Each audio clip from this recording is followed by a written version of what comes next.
Pak Ibnu Abbas berkata, "Rubbatalil Qur'an wal Qur'anu yal'anuhu." Berapa banyak orang yang membaca Al-Qur'an, tetapi Al-Qur'an sendiri yang melaknat dia. Artinya di sini, ketika dia membaca Al-Qur'an, dia tidak mengamalkan apa-apa yang dia baca itu. Nah, ini yang dimaksud dengan berapa banyak orang yang membaca Al-Qur'an, tetapi Al-Qur'an sendiri melaknat. Ala asyrafil anbiya'i wal mursalin, Sayyidina Muhammadin wa ala alihi wa sahbihi ajma'in. Allahumma hdina bis-shawabi waftah lana abwabal fahmi wa abwabal ilmi wa abwabal lutfi wa abwabal rizqi ya arhamar rahimin. Rabbi shrah li sadri wa yassir li amri wahlul 'uqdatam min lisani yafqahu qawli. Alhamdulillah, di pagi yang berbahagia ini kita bisa melaksanakan agenda rutin kita, yaitu pengajian Ahad subuh. Dan insya Allah pada subuh ini kita akan membahas tentang itu adab-adab membaca Al-Quran. Dan di dalam pembahasan ini juga akan dijelaskan tentang keutamaan dari sebagian surah-surah yang surah-surah ini mungkin setiap hari kita baca, tetapi kadang kita tidak mengetahui keutamaan dari surah tersebut. Bismillahirrahmanirrahim. Adabu qiraatil Qur'ani, adab-adab membaca Al-Qur'an. Qala Sayyiduna Ibrahim Al-Khawas rahimahullahu ta'ala.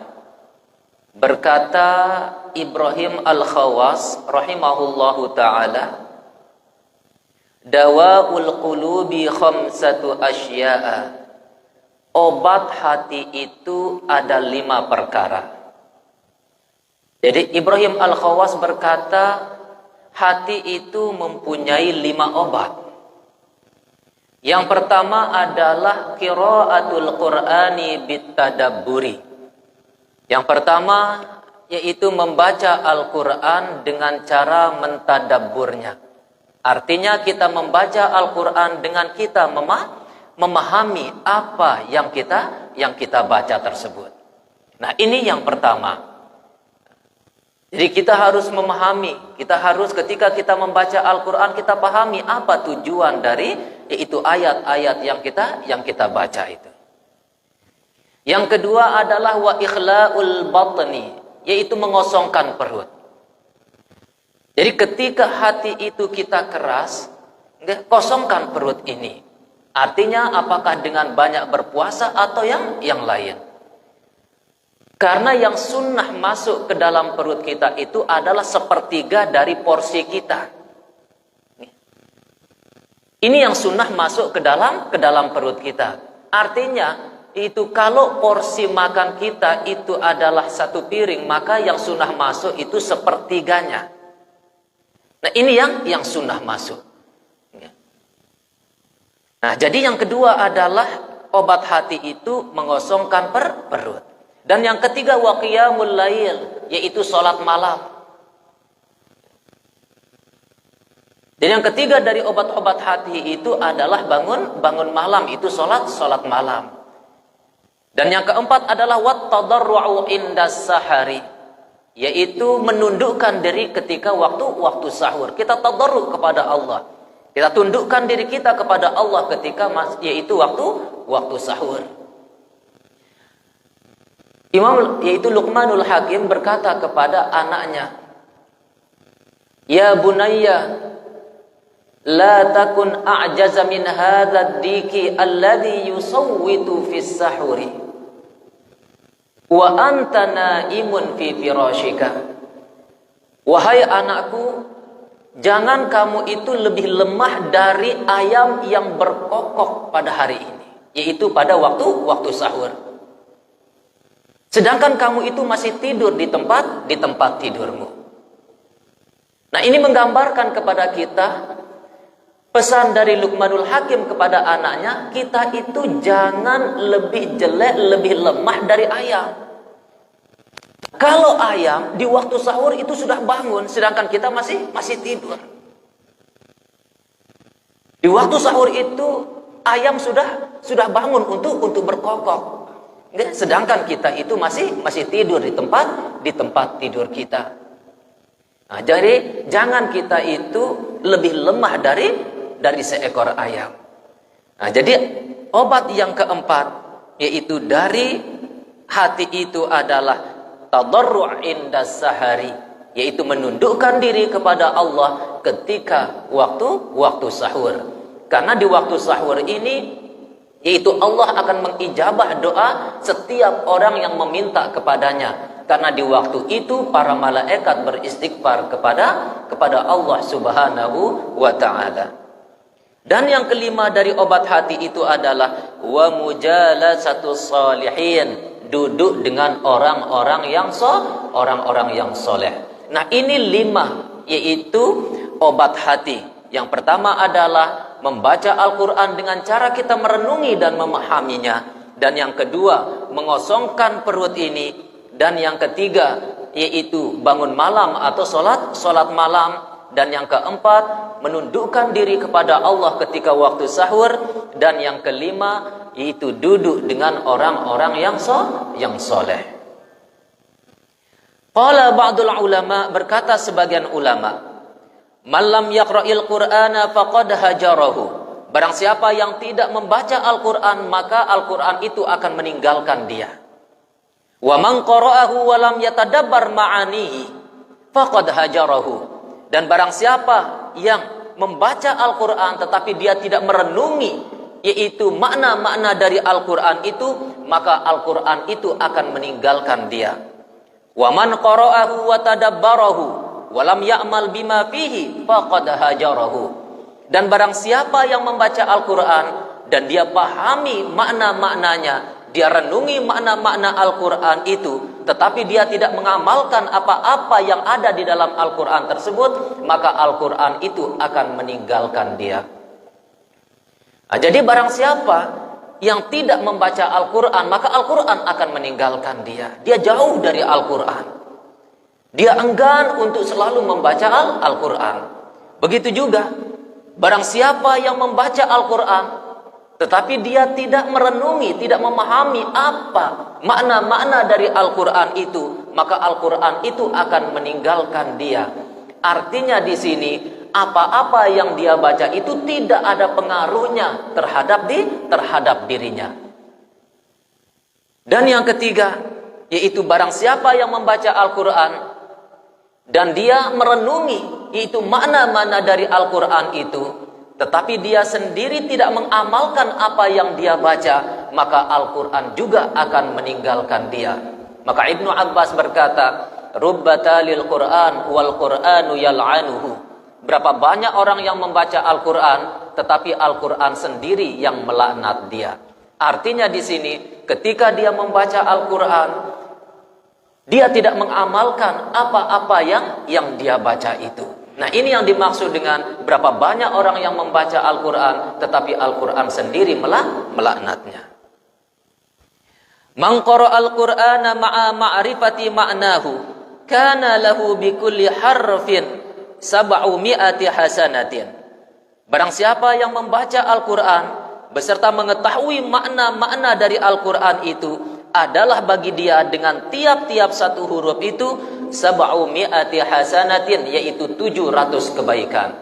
Artinya barang siapa yang membaca Al-Quran dengan mengetahui makna-makna dari Al-Quran itu, setiap huruf dari ayat-ayat yang kita baca itu, kita akan mendapatkan ganjaran pahala 700 kali lipat.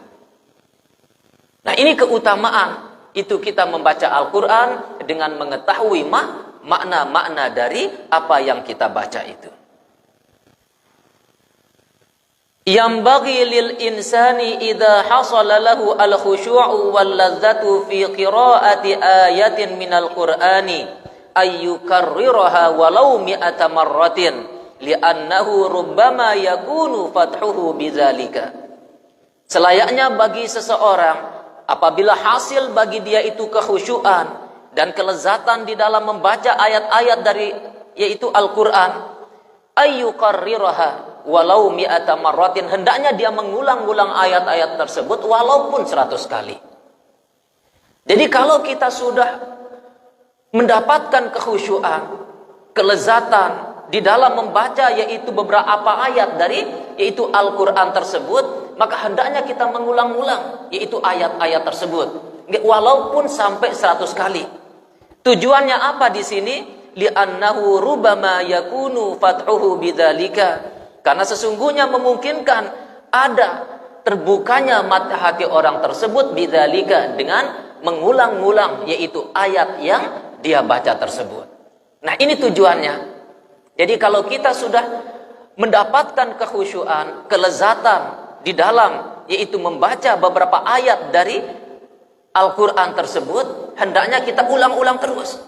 Ya, hendaknya kita ulang-ulang. Ya, tujuannya agar mata hati kita ini terbuka dengan sebab kita mengulang-ulang ayat yang kita baca, dan ini menghasilkan kekhusyuan dan kelezatan di dalam diri kita.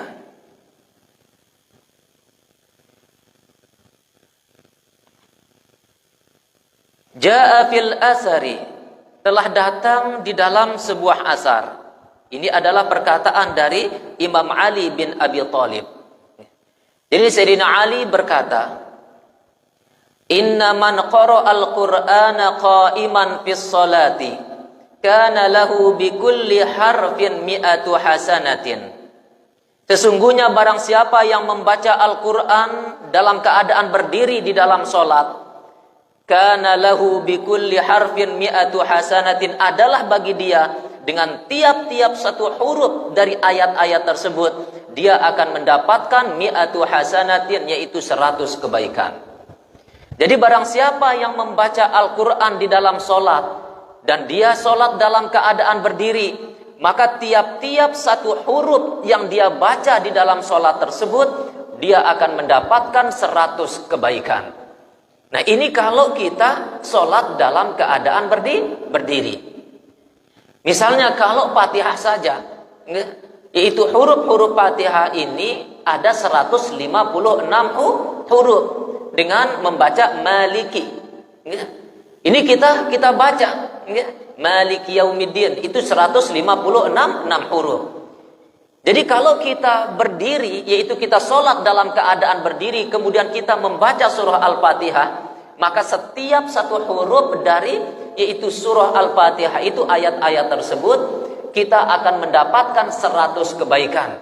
Sekarang kita kalikan, 156 huruf kita kalikan 100, itu menjadi 15.600 kebaikan yang kita dapatkan.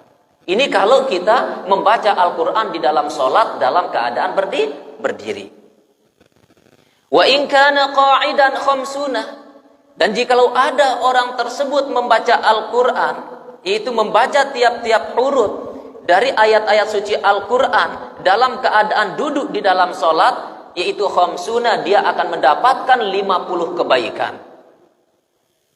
Jadi kalau dia sholat dalam keadaan duduk, ya, ini dia sholat dalam keadaan duduk, kemudian dia membaca ayat-ayat Al-Quran di dalam sholatnya, maka setiap satu huruf dari ayat-ayat suci Al-Quran yang dia baca, dia mendapatkan 50 kebaikan. Jadi kalau kita sholat duduk, kemudian kita membaca surah Al-Fatihah, ya, maka kita akan mendapatkan dari satu huruf dari ayat-ayat Al-Fatihah itu 50 kebaikan. Kita kalikan. 50 kali 156. Ini yang kita dapatkan. Belum kita membaca ayat-ayat pendek yang lain. Wa in kana fi ghairi salatin ala taharatin 25. Dan jikalau ada ia membaca ayat-ayat suci Al-Quran pada selain salat dalam keadaan bersuci, maka dia akan mendapatkan 25 kebaikan. Jadi kalau kita membaca Al-Quran itu di luar sholat, kita membaca Al-Quran di luar sholat dalam keadaan kita bersuci, maka setiap satu huruf dari ayat-ayat suci Al-Quran itu kita akan mendapatkan 25 kebaikan. Jadi hitung, berapa ayat yang kita baca, berapa huruf yang kita baca dari ayat-ayat suci Al-Quran di luar sholat, maka kita akan mendapatkan, yaitu setiap satu huruf itu 25 kebaikan. Kita kalikan 25. Wa in kana ala ghairi taharatin, dan jikalau ada dia membaca ayat-ayat suci Al-Quran itu dengan tanpa bersuci, artinya dia tidak berwudu, dia membaca ayat-ayat suci Al-Quran, maka asyru hasanatin, dia mendapatkan 10 kebaikan dari setiap satu huruf yang dia baca.